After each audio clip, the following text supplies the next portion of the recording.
Lucky Boys Podcast. Mm-hmm. As an average single Asian man, how do I go out there in I guess put myself out there and meet more women? Because I think a lot of Asian men have this issue where they feel that there's a very low where they stand is very low on the totem pole.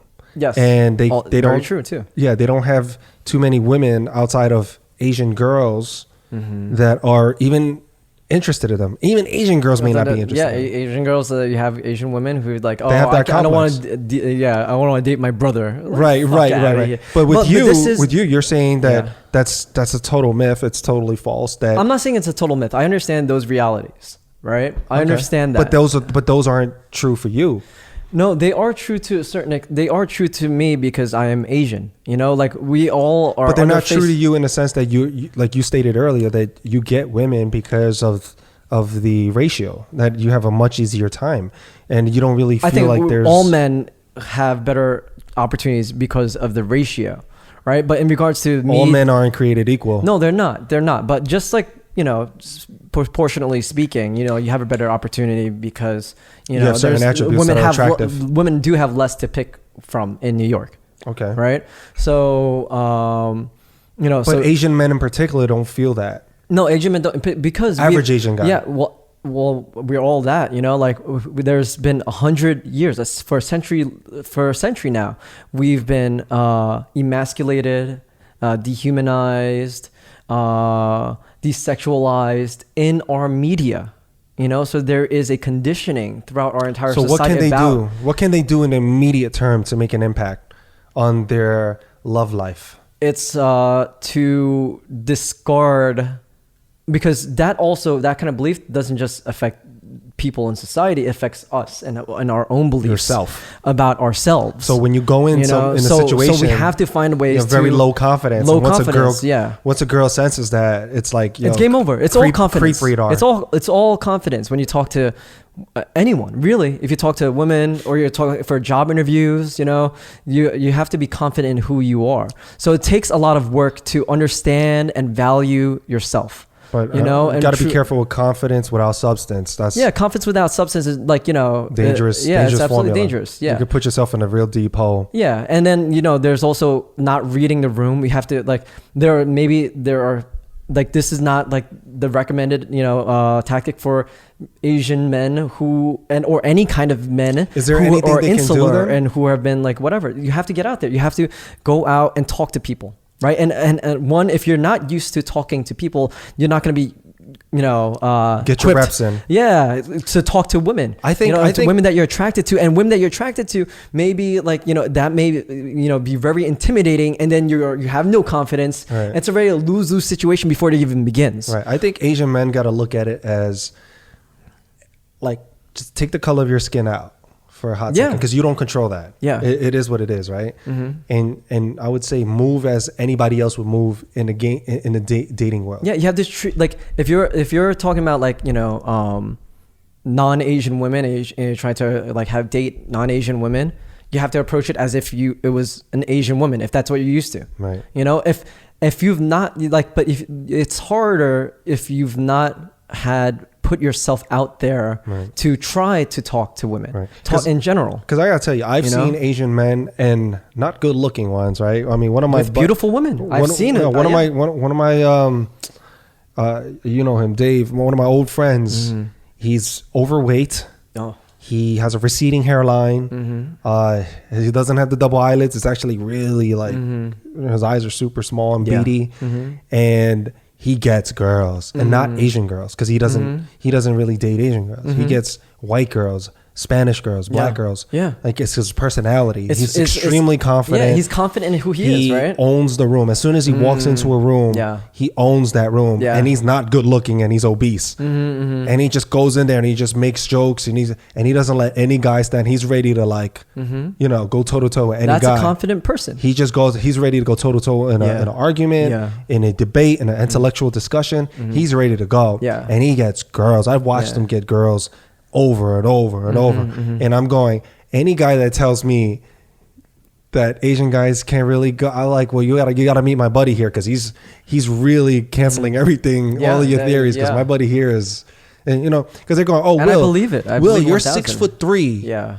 Oh yeah, they try to say. I get that. I get that. I get. argument. Oh, you're an actor, Will. Like you model here and there. Like of course you're gonna get. I'm like, nah, man. I think it just comes that like I've seen very incredibly good looking men who just flail because they have not developed like social skills. To be able to talk to That's people. True. And I think it just comes down to like just. Because flirting is not just a thing that you just do with women. You kind of like you have this. It's a flirting. I feel is like this lighthearted kind of behavior. That brings light and kind of joy to many different kind of situations, and people like to be around that. Yeah. People like to be around that. People like to Someone laugh that's fun, and smile. laugh. Laugh. That energy is Yeah. attractive. Can you be my Netflix? Can you be comedy, drama, action? Yeah. They want you to be their Netflix. And I also think there's also a dynamic in sexual polarities. There's a male energy and a female energy. Even amongst like men and women, right? There's man could take more of the feminine energy side of it, and you have a woman that takes the masculine, and they work well because they complement I read each that other. book. What book? Oh my gosh, I forgot. It was a while ago, like a couple of years ago. It was about feminine energy, male, the guide to being a better man, or Interesting. the mastery of being a. Oh my gosh, I'm totally butchering it. I can't believe I don't remember it. I read this book a couple of years ago, and it talks about how men should get into the female energy and how we do certain things. Yeah, and tapping into that is like a superpower. Sure. I mean, we all have masculine and feminine energy. Women want? Huh? What women want? No, but we all have masculine and feminine energy within us, So, but it's also, kind of like opposites attract, and opposites work together, like I believe in sexual polarity, where it's like, okay, you have different energies that work together, that attract each other, But they're different, and they're different. Different spectrums, but they do attract. Yeah. So I mean, like there could be really masculine men with really feminine women, and that works really well. There could be really masculine women with really feminine men, and that works really well. How about when it's the same energy? Like masculine same sex. women? You mean like like a masculine man with a masculine woman? Or I feel like that might be harder to. There may be conflicts, and but I'm not. It doesn't mean that it won't work, but like it's not as. I got that. The book is called The Way of the Superior Man. Oh, okay. Good book. Yeah, Good The Way book. of the Superior Man. It touches on that, but on so many levels. Yeah, I mean, I think we just have to just be aware of who we are. Just recognize our own power. And be respectful of other people. Yeah. As long as as long as you always, I think, move in respect. When someone says no, they really mean no. Then how do you explain? No doesn't mean yes. For sure. But how do you explain how girls are attracted to bad boys? I think it's probably due to maybe sexual polarity again.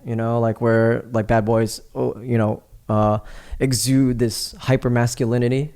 I remember I was hanging out with a group of girls back in college, and they were telling me this guy is so attractive. I'm like, well, what's so attractive about him? They were like, this guy is cute and this guy's cute, but what makes this guy's cuter? Because he's such a badass. He's such a bad boy. It's like the rules don't apply to him, and they just love it. I mean, maybe that's the hyper masculinity appeals to their femininity. I don't know. But there's also conditioning as well. There's conditioning. Yeah. But we see it. But where does that maybe also come from? Is it what we see in the images is reflective of real life? Right. I mean, that's absurd. Yeah. I mean, I hear a lot of girls. I think it comes from they just want. They don't want to be stuck with a guy that's corny. And when you come down to it, that's boring and corny. But the bad boy. I don't want to get stuck with a girl that's corny either. He's gonna be exactly. He's gonna be unpredictable. He's gonna be fun. He's gonna be a man in demand. She's gonna have an adventure with him versus a guy that's plain Jane by the book. But I think maybe a masculine woman would probably want a much softer feminine guy. For sure. For sure. Someone opposites attract. Yeah. You know, I really believe that. So anyway, I would love to dig further, but we are out of time. We have How long have we been bills talking? to pay and things to do. Shoot. This is the longest podcast we ever had. It is the longest podcast, but you know what? It's been years, you know? Yeah. And like you were saying earlier, you know, a lot of it's catch up, and there's just so many things going on in the world right now. So much. That, I mean, I There's think, just a lot to we've talk only about. scratched the surface too. No, That's I mean, the crazy we part. could talk day and night. You know, there's just so much to talk about. There's just too many things going on, and it's hard. It's hard to navigate all of it. You know, and it's hard also to sometimes express your opinion and your feelings and your perspectives. You know, in fear of getting canceled if you misspeak.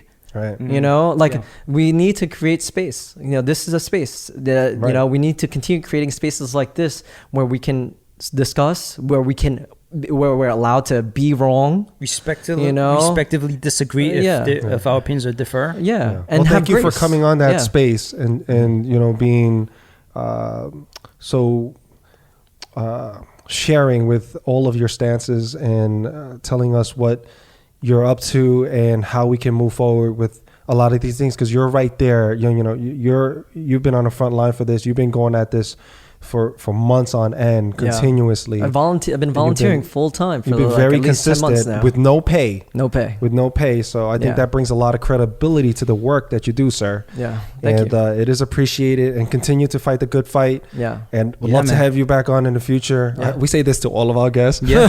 but this time we're meaning it. No, we mean it. No, we always mean it. We always mean it, because if you it, look at some of our guests, we do have them come back. When, you know, so we would. No doubt. We'd I had a love good to time. definitely have it you was a back. great conversation. You know. So I Yeah, appreciate next it. time we'll bring some more cameras, because that's why I want us wide angle here, because everything else is pretty much We dry. talked too long. That's what happened. We talk a lot.